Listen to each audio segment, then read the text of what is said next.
We'll move on quickly because we're running a bit behind schedule to the next and final presentation before the panel with Roy Friculum from Head of Professional Services at Inform. Please, welcome. Hello, everybody. I know the hard Indian names. But yeah, so where do we are? In this session, I would like to share with you the experience we at Inform have made in applying AI technology within the fraud and risk prevention area.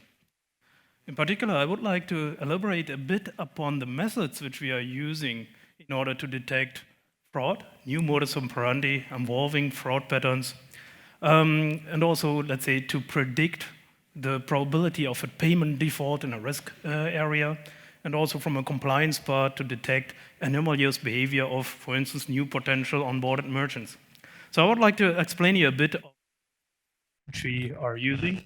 And next to this, I would also like to elaborate a bit upon why we at Inform believe that the approach of using a hybrid AI, like the combination of knowledge-based methods and machine learning-driven models, will make the difference in the area of fraud prevention and risk management.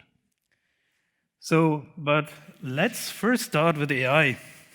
So you already heard some things about AI. So basically, I can feel there's a whole buzz around AI. If I, for instance, take a look into magazines, there's not even one magazine which at least doesn't have a tiny article about AI, machine learning. So it has been seen somehow as the holy grail, the thing which can solve all our issues. Yeah, so might be, might not be. But for me, the interesting question is, why now? Because AI has been already there for decades now. The first neural network has been developed in the 50s. So SNARK was the example for that. We had computers solving small tasks like playing checkers. The 80s mainly were driven by expert systems making use of technologies like fuzzy logic in order to automatize decision-making in a human-like manner. Then, I don't know, but pretty sure many of you here in the audience in the 90s have heard about Deep Blue, the first machine able to beat world champion Kasparov.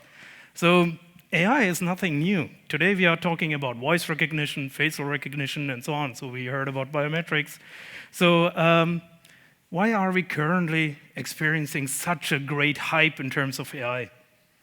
So from my personal perspective, it's because of, at that time, not all ingredients were there in order to, let's say, unleash the full potential of these kind of AI techniques.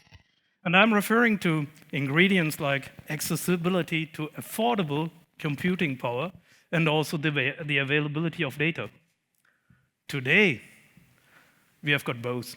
If you, for instance, take a look at the devices we are all carrying around each day, so meaning our smartphones, these small, tiny devices have got more computing power and more data storage than supercomputers at that time. Meaning that if we take currently a look how we are living our daily lives, so AI is surrounding us everywhere.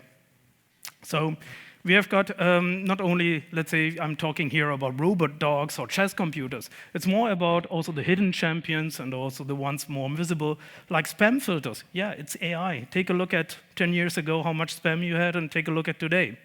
Or the things which we are also using each day, like entering a text message.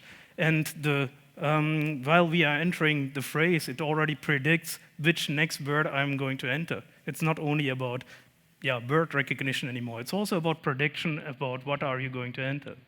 The next things are the more prominent examples like personal assistants like Siri, Alexa, and so on, and self-driving computers. But from our perspective, what exactly does it mean for our industry, so for the payment ecosystem?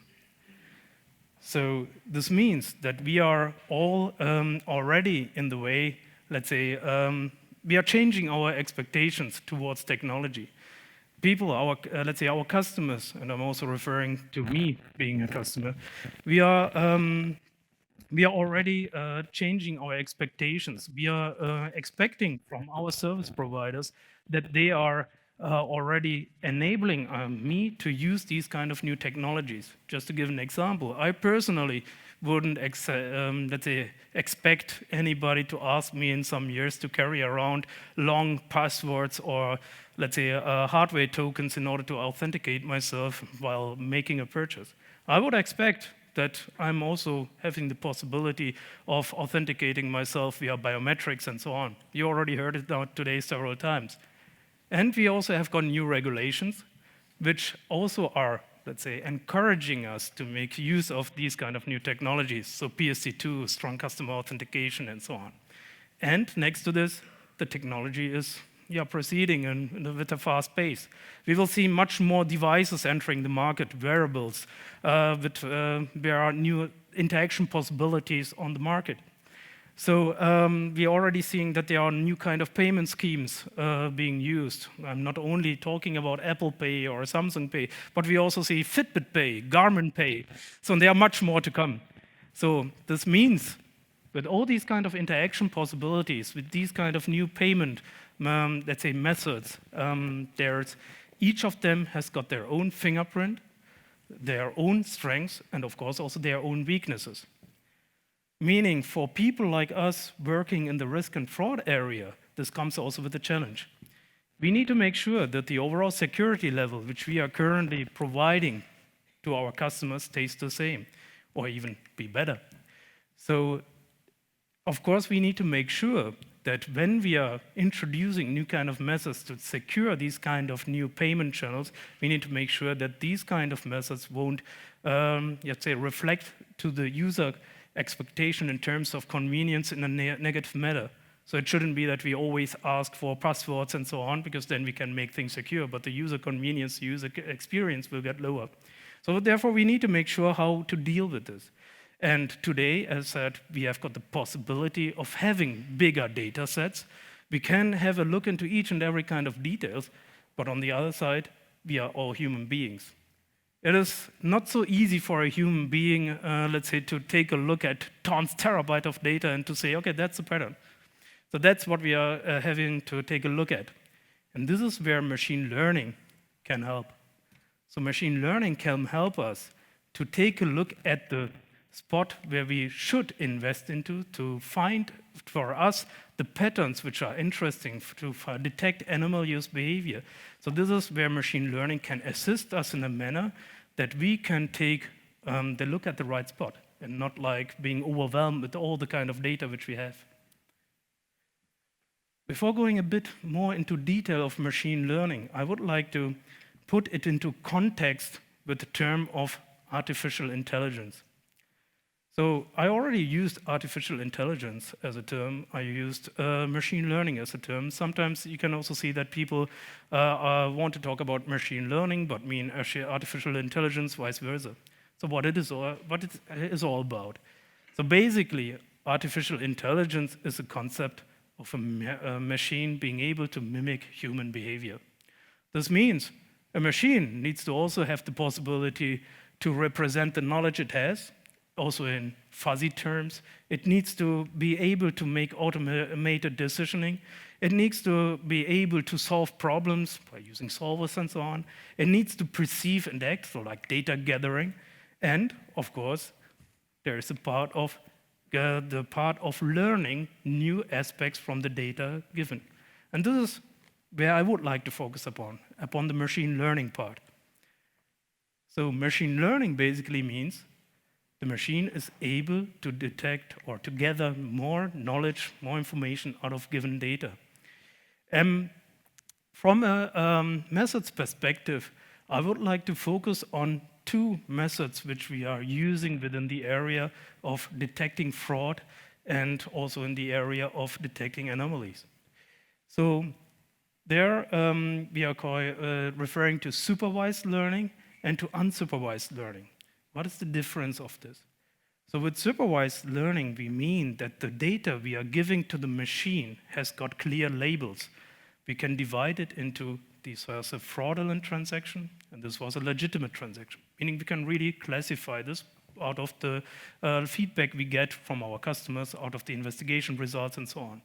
meaning we are already telling to the machine there are two classes of data, legitimate ones and fraudulent ones. Take a look at these classes and find out what are the common spots so that we can predict for the next transaction to come in which class would it fall, taking a look at what the machine has learned out of it.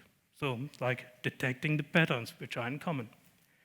This is what we are using for detecting of, let's say, new modus operandi, new fraud patterns, or also to predict what is the probability of a payment default, because it's the same. We have got data where we can say, okay, this payment has been made, this payment had not been made. And then we can just say, okay, do we see there something in particular where we can predict for the next checkout, the likelihood of the payment default is high, therefore we shouldn't go for let's say, post-payment. We should ask for a prepayment. The next thing is the unsupervised learning. So when are we using unsupervised learning? Unsupervised learning, we are utilizing when the data which we have, the historical data set, if either we don't have these kind of labels which really says, yeah, this has been fraud or not, or if we can't really trust the quality of this data. What are the use cases where this is typically the case? Think of insurance fraud or application fraud. Basically, the fraudster is your customer. If you, for instance, defraud your insurance, then if it works out, you are not going to call the insurance, got you. So you are just happy, it worked out. So nobody will complain, the insurance paid out the money and you are happy, everybody is happy, so it's a happy state. So no feedback, we don't know what went wrong. The same like with application fraud. If you now apply I'm a flower shop, I want to have the rates for a flower shop, but in the end you are acting as a nightclub. Yeah, if you don't go and check, then you don't know it. You don't have this kind of data available. Therefore, we are making use there of unsupervised learning, meaning to give to the machine data of, let's say, flower shops, in order to see, is there one flower shop which really acts a bit different, has got other kind of behavioral pattern than for the other flower shops. So this is where we make use of clustering and anomaly detection. And now, a bit away from the whole theory. So this is, let's say, how such a model, in this one example of a model in a supervised manner, can look like. So what you can see there on this, on the left side, this is an example of a decision tree. You need to think about, we have given data to the machine, and the machine started to take a look at the defined classes, like this is fraud, this is not fraud, or this has been paid, this hasn't been paid. It starts to cluster, let's say, not to cluster, it starts to create a decision tree based upon, it takes a look like, okay, take a look like, what are high value amounts, what are low value amounts? And each of these nodes means there has been a decision being made. And the machine takes a look at where the majority of the payments went through, so this is the thicker line, and then it always takes a look at, okay, what if we would have taken this decision and that decision, so it ends up into multiple, let's say, decision routes and leaves. The green ones are the one where the transaction ended up being legitimate, and the red ones are the one where the transaction ended up being fraud. And of course, these are the ones which we are mostly interested in. So the thing is, that's what we are then like to see are the ones where we have got many decision nodes and which ended up into fraud. And by applying these kind of explainable machine learning methods like decision trees, we can take a look into, okay, what was now the pattern? I have to admit, this seems to be the PDF version, there was an animation so far, so I could also have now unrevealed what would have been now the indicators. So basically, imagine when we take a look at this kind of the very small example of this node there on the right side. There, it might be that it says, okay, if this is a new card, if it has been used in a high-risk country, and if it had got this and that kind of payment before at that merchant, then it led to fraud. So this is something where we can also extract knowledge out of such a detection model. And this is a very simple example of a supervised learning method. Typically, we are combining multiple decision trees created in a random manner, and this is typically called random forest algorithm.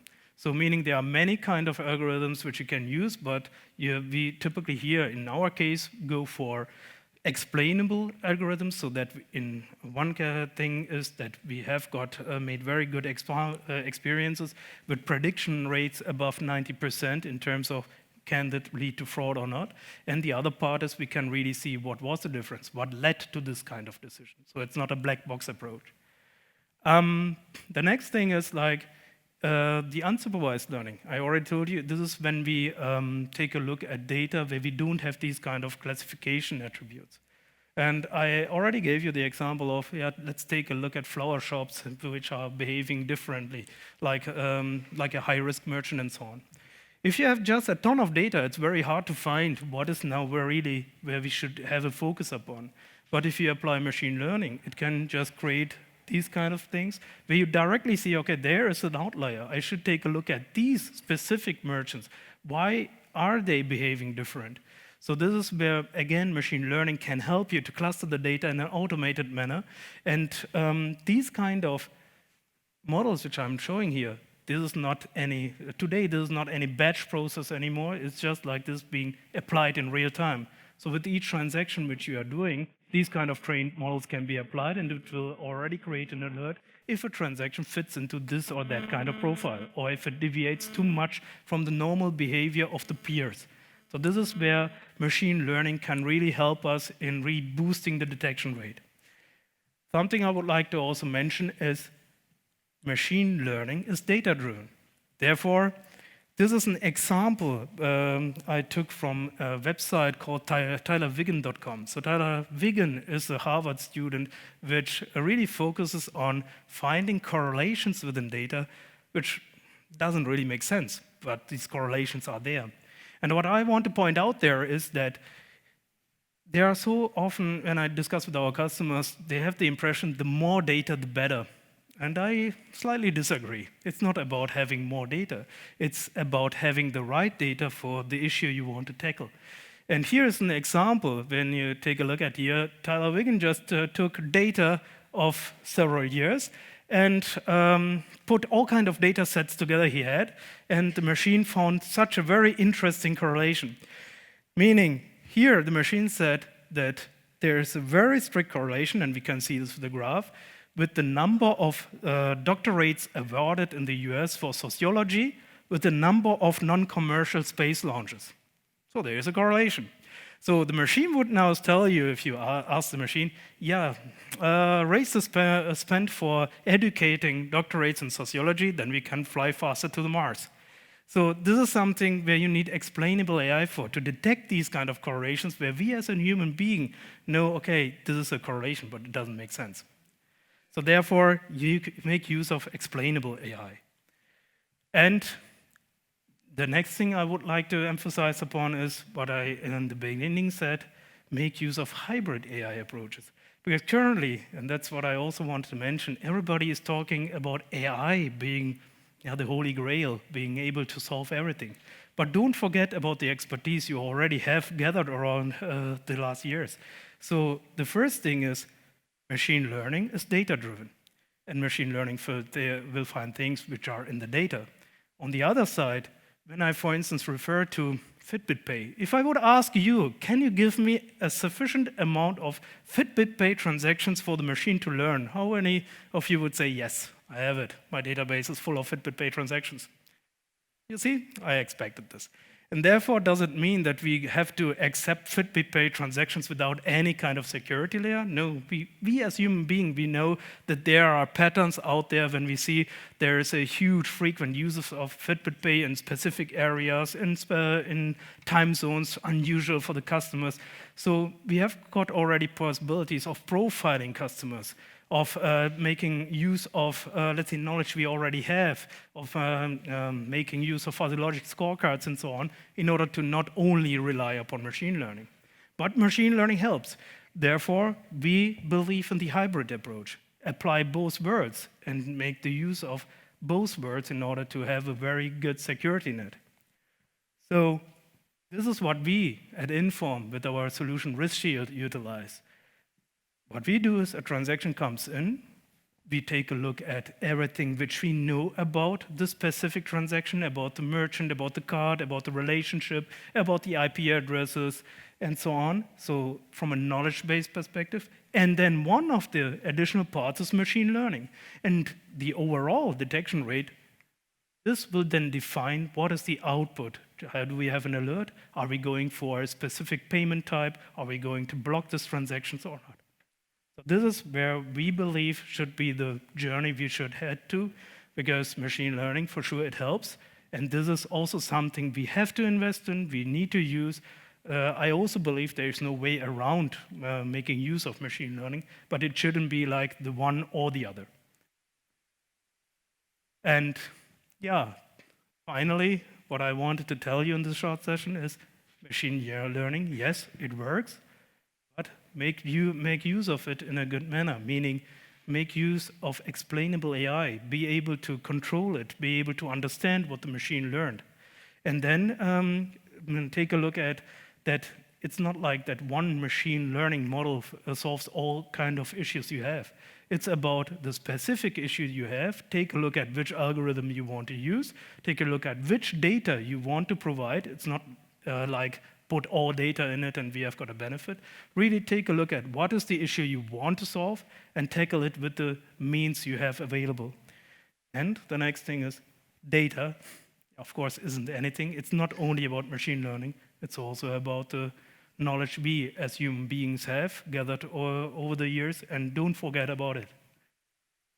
Yeah, then I hope this was interesting for you. I know for times AI might be a bit hard to listen to, but if you are interested in knowing more, if you have got specific kind of issues which you would like to discuss, please feel free to approach us at our booth. And me and my lovely colleagues, we are there to answer all your kind of questions you might have. Thank you very much. Thank you. Awesome.